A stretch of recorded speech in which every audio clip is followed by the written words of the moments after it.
Baik, saya mungkin juga akan membacakan percakapan antara jaksa dengan Susi. Tadi juga tidak kami tampilkan, tapi ini mungkin bisa memberikan Anda gambaran apa yang terjadi di ruang sidang tadi. Jadi ini jaksa mengatakan bahwa saudara jujur saja, saudara saksi di dalam memberikan keterangan, apakah saudara saksi ada menggunakan handsfree? Ada yang mengajari saudara? Kemudian juga Susi menjawab tidak ada. Kemudian jaksa ini masih terus mendesak Susi untuk jujur dan Susi berulang kali juga membantah dirinya menggunakan handsfree dan diperintah oleh seseorang. Jaksa memastikan lagi, apakah dipastikan itu tidak ada? Susi kembali menjawab tidak ada. Jaksa bertanya lagi, benar tidak ada? Susi pun kembali lagi kekeh dengan jawabannya, benar tidak ada. Kita akan mendengarkan juga bagaimana pandangan dari Bang Martin. Bang Martin tadi mengatakan bukan gemas tapi sedih melihat Susi ini. Kenapa, Bang? Jadi Susi ini ya, saya lihat kalau dari dia ngomongnya siap-siap gitu ya, ini sepertinya bahasa-bahasa komando. Jadi dugaan saya bahwa Susi berangkat dari rumah itu sudah membuat ataupun sudah membawa satu cerita yang didoktrin oleh orang yang terbiasa lantai komando. Karena kata-kata siap-siap itu tidak lumrah disampaikan oleh perempuan, itu biasanya untuk laki-laki. Laki-laki yang memiliki sistem komando gitu. Lalu yang kedua, keterangan Susi ini akhirnya semuanya terbuka di depan persidangan. Kenapa saya kasihan dan prihatin? Karena cerita yang dibawa oleh Susi ini, ya, yang rencana akan dia sampaikan secara terang benderang menurut versi dia, ya, dia tidak tahu bahwa ketika dia menyampaikan itu di depan persidangan, dia terancam hukuman 9 tahun. Tadi majelis hakim bilang 7 tahun, enggak, 9 tahun kalau hukum pidana. Nah, kenapa saya kasihan? Karena dia tidak tahu apa konsekuensi apa yang akan terjadi akibat tindakan dia. Gitu. Nah, oleh karena itu memang walaupun saya kasihan, tapi secara penegakan hukum tidak ada cara lain yang paling baik agar ke depan Susi ini bisa memberikan kesaksian yang independen dan juga kredibel selain menerapkan pasal 174 ayat 2 KUHP, yaitu segera ditahan, ditempatkan di tempat khusus. Apakah ditetapkan sebagai tersangka atau tidak, tapi setahu saya memang kalau orang mau ditangkap dan ditahan itu harus tersangka. Nggak ada saksi ditangkap itu nggak ada. Harus dinaikkan dulu statusnya jadi tersangka. Nah, karena kan gini, saksi bisa ditahan apabila dia sebagai terlindung LPSK dan itu bukan ditahan tapi dilindungi. Nah sekarang yang saya mau tanya, apakah LPSK memiliki diskresi, ya, landasan yuridis yang memungkinkan dia serta-merta mengambil posisi ini untuk mengamankan tanpa keinginan Susi ataupun tanpa volunteer dari Susi secara sukarela untuk mengajukan sebagai terlindung LPSK. Nah itu nanti harus dijawab sama teman-teman LPSK. Namun yang paling penting di sini sebenarnya Mbak Putri ya, rekan saya Febri Diansyah pernah mengatakan bahwa surat dakwaan jaksa itu peristiwa-peristiwa ya sebelum tanggal 7 Juli yang dihilangkan, ya di mana peristiwa-peristiwa itu adalah indikasi-indikasi ya yang terjadi di tanggal 4 yang seakan-akan menurut Ferdi ini Joshua itu sudah melakukan pelecehan seksual.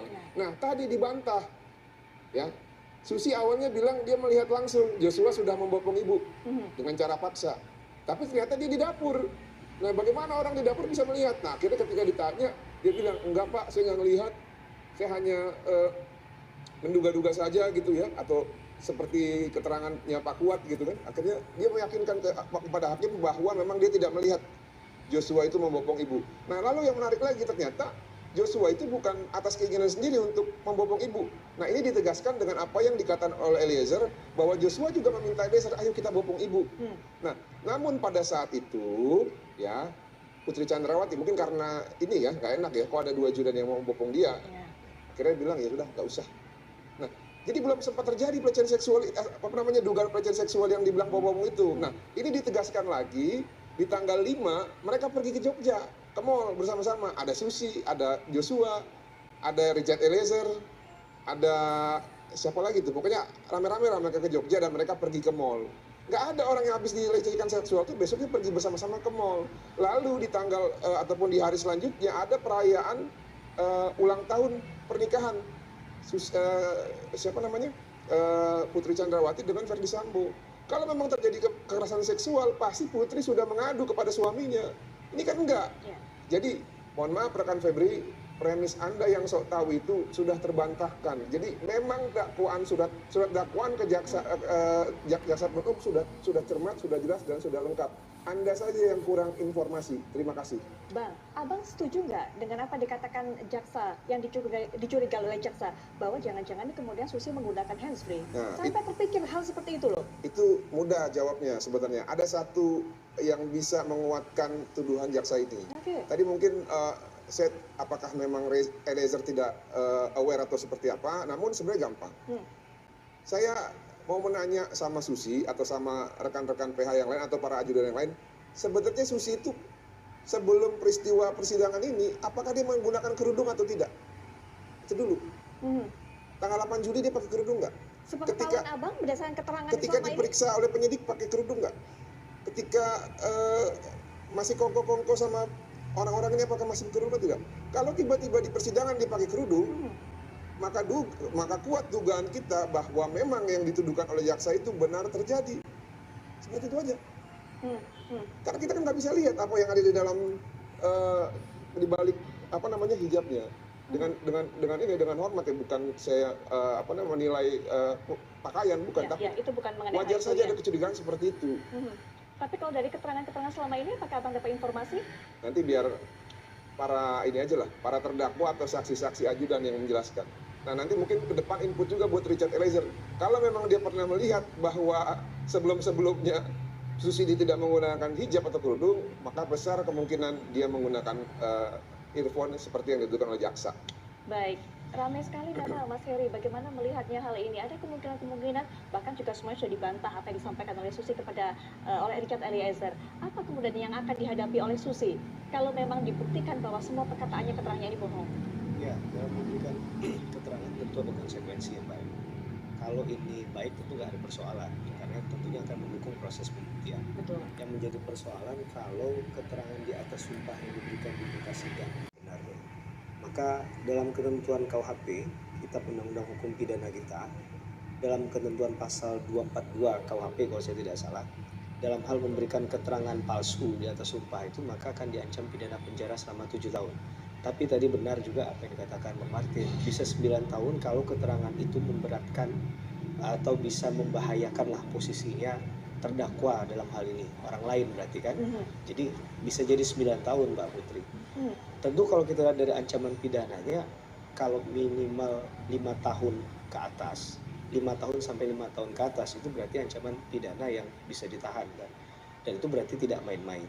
Nah, dalam proses ini, jika seandainya kemudian dibuktikan benar bahwa keterangan itu tidak sebenarnya, maka bisa saja di keterangan yang berikutnya, kalau nggak salah kan masih ada satu proses lagi ya dengan terdakwa Kuat. Kuat, betul. Nah, itu nanti bisa saja hakim kemudian men-skor sementara sidang yang berjalan, kemudian juga mungkin bermusyawarah. Nah, dalam konteks itu akan diputuskan apakah benar si X tadi itu memberikan keterangan yang tidak sebenarnya. Nah, kalau sampai benar memberikan keterangan palsu, maka proses itu langsung bisa dijalankan. Baik. Pada saat itu juga. Sehingga penentuannya adalah nanti Rabu ketika kemudian akan di cross check, diadu dengan keterangan yang disampaikan oleh Kuat. Itu yang akan menjadi penentunya. Iya, betul. Sepakat Mbak Putri, bahasanya adalah penentunya di situ. Karena masih ada satu hal lagi yang perlu dikonfirmasi, karena keterangan Susi ini kalau kita lihat selalu mengarah kepada keterangannya yang mengarah kepada terdakwa Kuat kan. Maka ada beberapa momen di situ seperti misalnya hubungan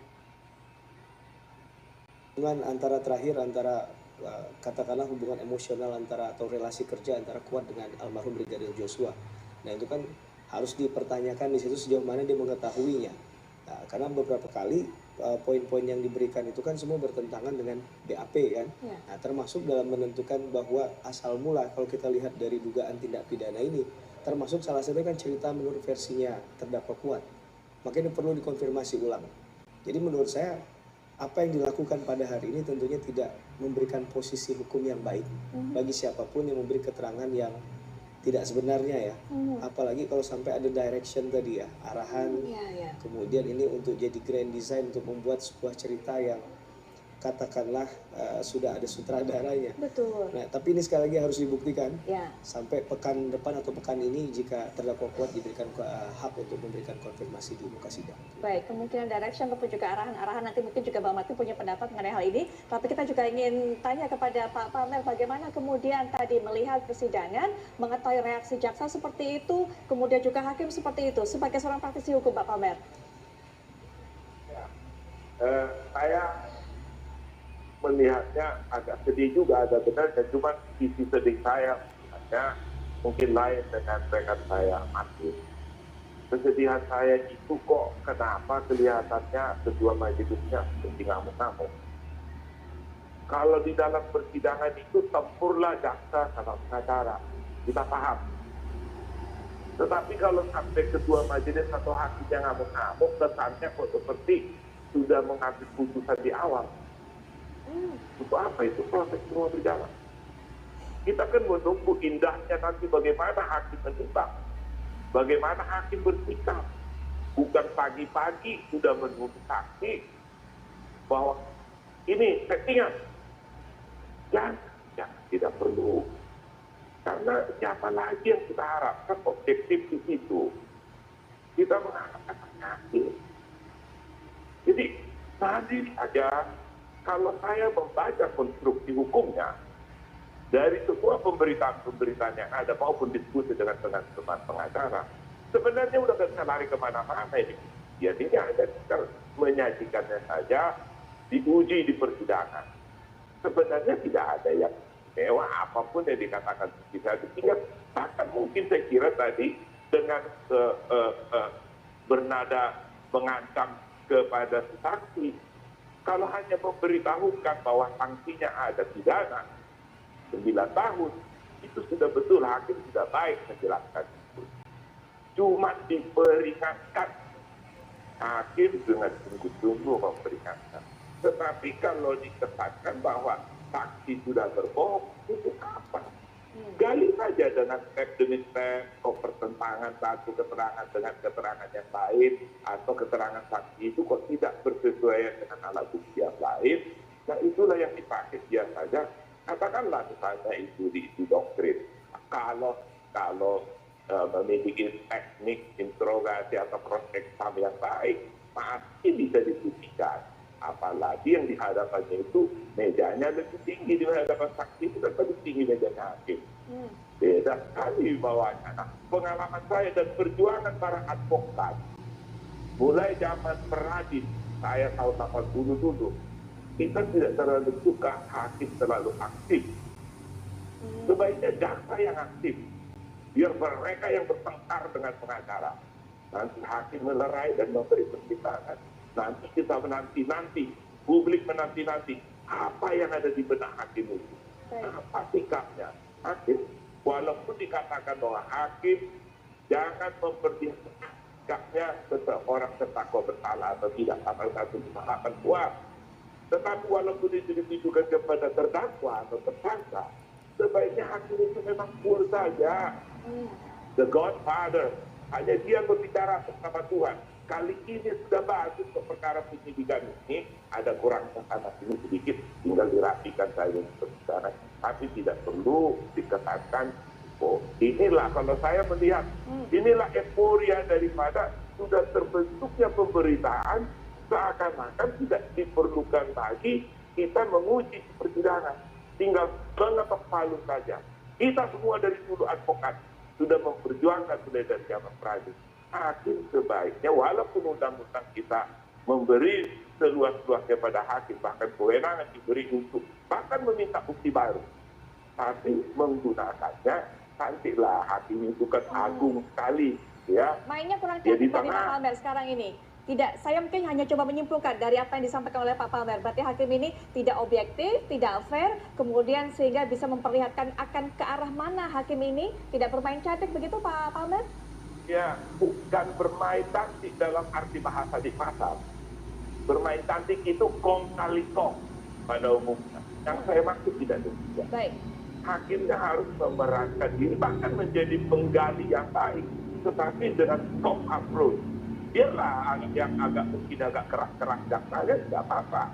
Tetapi kalau giliran hakim harus soft approach, bahkan itu bisa membantu membuat susi bicara lebih enak. Baik. Cuma kalau dia dalam keadaan terkungkung malah bisa dia buyar. Jadi tidak fokus dia apa sih yang ditanya sebenarnya gitu. Ya, baik Pak Bisa Palmer. dia depresi. Saya kasih tahu sedikit ya. Ya. Hakim Agung pernah diadili tahun 90-an. Lututnya bergetar di tempat persidangan. Karena itu satu panggung yang itu namanya disebut kursi panas, entah saksi, entah terdakwa, sadarilah itu mereka itu dalam keadaan depresi. Baik, Pak Pamer, kita tahan sampai di situ. Nanti kita juga akan dengarkan pendapat Pak Pamer ini bagaimana kemudian suara dari Bang Martin dan juga Mas Heri. Harusnya ada soft approach dari hakim. Tapi setelah jeda berikut ini kami segera kembali.